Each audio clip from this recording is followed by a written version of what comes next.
In this video, we're going to have a look at some of the other features of Ozone 8 and also have a look at the codec preview feature as well. Let me just bring up Ozone 8 again. So we're still working on this complicated track. We're going to look at some other tracks quite soon in some of the forthcoming videos. So as I said at the beginning of the video series, an important part of the mastering process is actually evaluating a mixdown to see where things can be improved. And one of the things we can evaluate is a stereo width of the track, which again helps to allow the track to escape the speakers, to seem like it's coming from beyond the left and the right confines of the two speakers. Also, something which is important is mono compatibility. How well will the track translate to being played back in mono? Now, a lot of stereo systems in actual practical terms end up being mono or monoing up a little bit. So if you think of when you're in a supermarket and you have a very poor quality speaker in the ceiling, which is generating a stereo signal, but the two speakers are very close to each other, that's going to actually end up being more like a mono signal. So mono does still have relevance in today's marketplace. So if we listen to the track, we actually have a mono switch here, so we can quickly audition the track in mono. You're always asking why did this happen to me?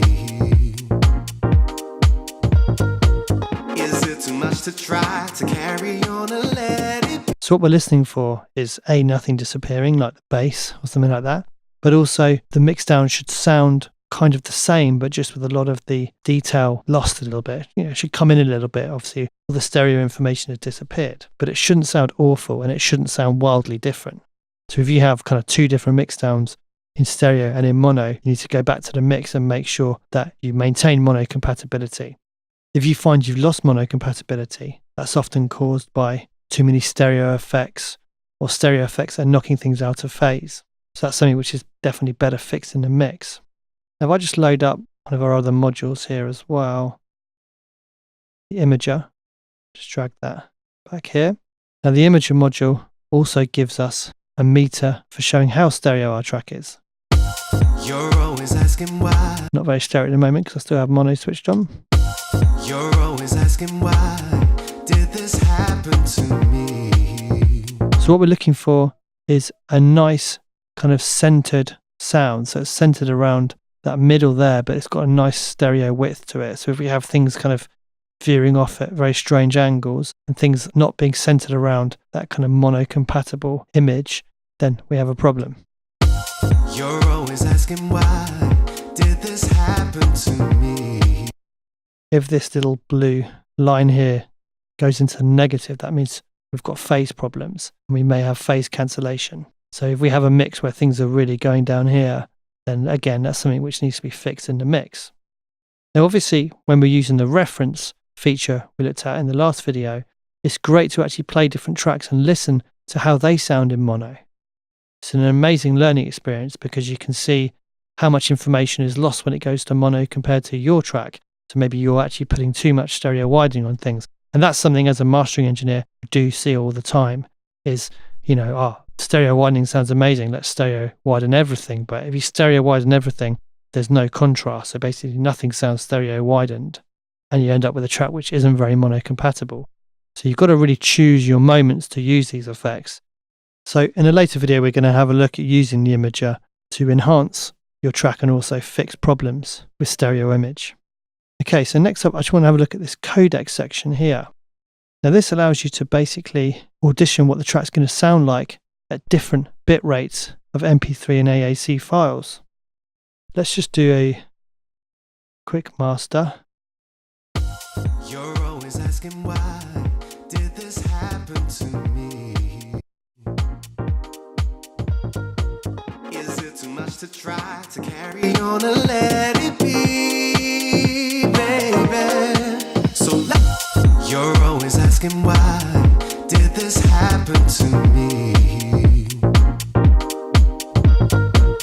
Is it too much to try to carry on and let? Okay, so now we've got the track mastered. Let's switch on the codec preview function. So when we convert things to MP3 and AAC, we basically lose some of the information which is stored in the file. That's how it gets it to a smaller file size. The smaller the file size is, the less quality the file is going to end up being. But being able to audition what it's going to sound like as an MP3 can be quite useful. Sometimes an MP3 conversion can cause a loss of high frequencies. So if you know you're going to be putting this to a 96 kbps MP3, you might want to add a little bit of extra high end to the file. Also, the amount that you maximize the track can have an effect on the MP3 file. So sometimes people have reported bringing the ceiling down a little bit so you have a little bit more headroom, actually leading to a better quality MP3 file at the end. Right, let's have a little listen to. Let's go really low res. You're always asking why did this happen to me? Is it too much to try to carry on and let it be, baby? So you're always asking why. That's simple, or is it complicated, baby? Is it that simple? It's a bit hard to hear in my headphones whether that's making a huge difference or not. But, if you really want to get the best quality MP3 or AAC file possible, then this is really useful. You can also solo the artifacts that are being created by the conversion process.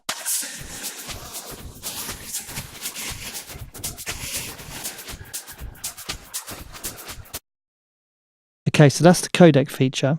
In the next video, I want to introduce a new module that comes with Ozone, which is a spectral shaper. Thanks for watching.